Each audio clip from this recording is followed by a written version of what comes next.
नमस्कार मंडळी, ओळख करून देतो. संपूर्ण विश्वाला नारी शक्तीचा परिचय घडवून देणारा मी महाराष्ट्र बोलतोय. आज मी तुम्हाला एक ऐतिहासिक संघर्ष कथा सांगणार आहे. ही कथा आहे शहाजीराजे भोसले यांच्या रयत कल्याणकारी स्वप्न पूर्ण करण्यासाठी छत्रपती शिवाजी महाराजांच्या मनात हिंदवी स्वराज्याची ज्योत प्रज्वलित करणाऱ्या स्वराज्य जननीची, राजमाता जिजाऊ माँसाहेब यांची. तो परकीय आक्रमणांचा काळ होता. माझ्या भूमीवर आदिलशाही, निजामशाही, कुतुबशाही आणि मुघलांच्या जुलमी हुकुमशाहीने अराजकता माजवली होती. या अन्याय अत्याचारातून मुक्त करण्यासाठी माझी भोळी भाबडी रयत रोज देवाला साकडं घालत होती.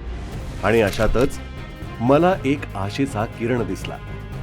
मुत्सद्दीपणा, नीतिमत्ता आणि बुद्धिमत्तेचा सुरेख संगम. न्यायप्रिय राजमाता जिजाऊ माँसाहेब. मी पाहत होतो, मनी हिंदवी स्वराज्य निर्मितीचे स्वप्न बाळगून गरोदर अवस्थेत राजमाता जिजाऊ शिवनेरीवर गेल्या.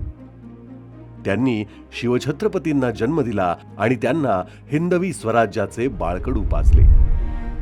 सह्याद्रीच्या कुशीत राजमाता जिजाऊंच्या संस्कारात घडलेल्या शिवछत्रपतींनी 18 पगड जातीतील मावळ्यांना एकत्र घेऊन परकीय आक्रमणांच्या हुकुमशाहीला चोख प्रत्युत्तर दिले. राजमाता जिजाऊंच्या मार्गदर्शनामुळेच अखंड हिंदुस्थानात थैमान घालणाऱ्या परकीय जुलमी सत्तांसमोर राजघोषणा करत छत्रपती शिवाजी महाराज स्वराज्याचे अधिस्वीकृत राजे झाले, असे हे अखंड महाराष्ट्राचे आराध्य दैवत स्वराज्य जननी राजमाता जिजाऊ माँसाहेब यांना जयंती दिनी त्रिवार वंदन.